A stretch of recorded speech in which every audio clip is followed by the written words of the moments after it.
Kakayanin niyo bang sumakay sa huling tren ng gabi?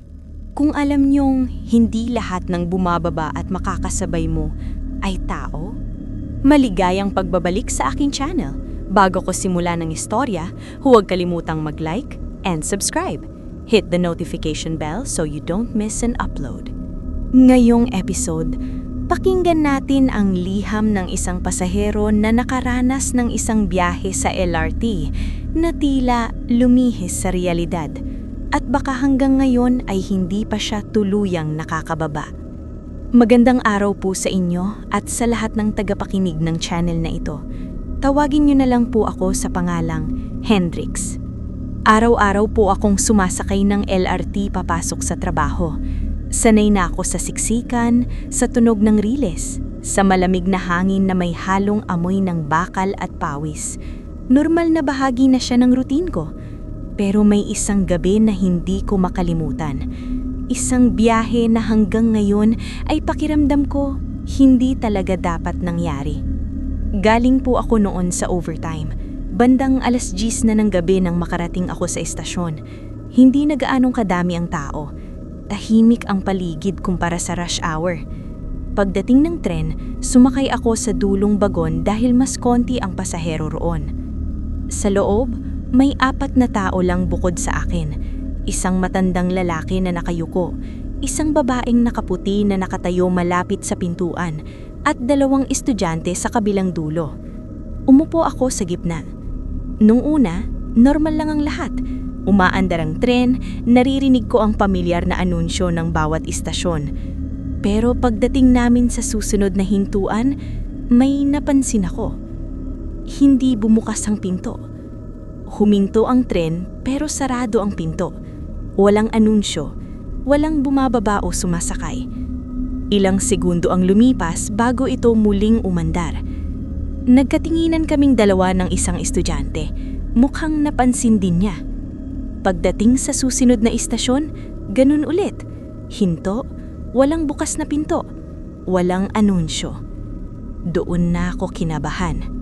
Tumingin ako sa LED monitor sa itaas na nagsasabi kung anong istasyon na kami. Nakalagay, Doroteo Jose. Pero alam kong lagpas na kami doon. Araw-araw akong bumibiyahe. Kabisado ko ang pagitan ng bawat istasyon. Sa bilang ng minuto pa lang, alam kong mali na ang ruta. Bigla kong napansin na wala na pala ang 2 estudyante. Hindi ko mamalayan kung kailan sila bumaba. Ngayon, 3 na lang kami. Yung matandang lalaki, nakayuko pa rin. Yung babaeng nakaputi, hindi gumagalaw. Nakaharap lang siya sa pintuan. Maya-maya, nagsalita ang speaker. Pero hindi iyon ng normal na automated voice. Mahina, parang may static. Susunod na istasyon. Huling hantungan. Napatingin ako sa paligid. Walang reaksyon ng dalawa. Parang hindi nila narinig. Tumayo ako at lumapit sa pinto. Sa labas, wala akong makitang ilaw ng siyudad. Madilim.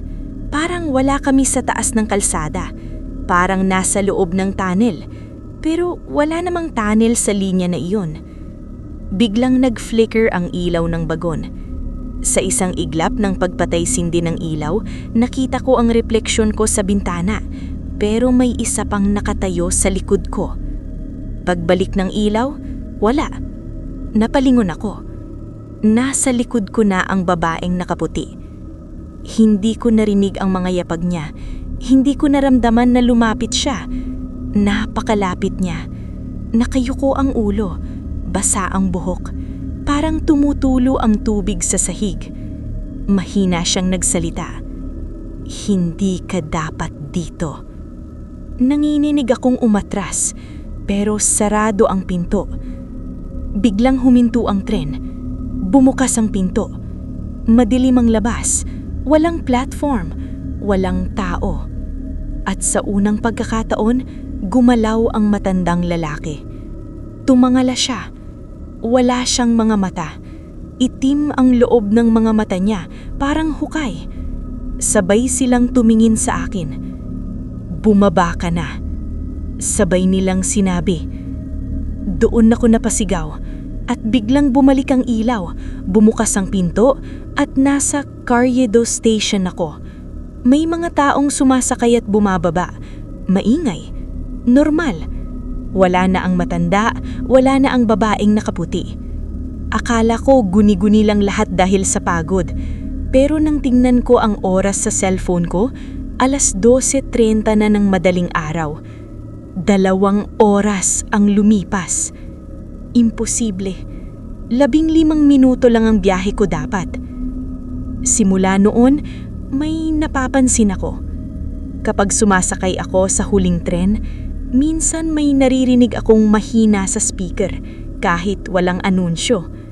Minsan, nagfa-flash sa monitor ang istasyon na hindi naman kasama sa linya. At isang gabi, habang nakaupo ako, nakita ko sa refleksyon ng bintana, may nakatayo sa likod ko. Babaeng nakaputi. Ngayon, hindi na ako sumasakay ng huling tren. Pero minsan, naiisip ko, paano kung hindi talaga ako nakababa noong gabing iyon? Paano kung may naiwan sa tren at hindi ako ang naiwan? Hanggang ngayon, tuwing dadaan ako sa reles at maririnig ang tunog ng parating na tren, pakiramdam ko may mga matang nakamasdan sa akin at may naghihintay sa susunod na hinto.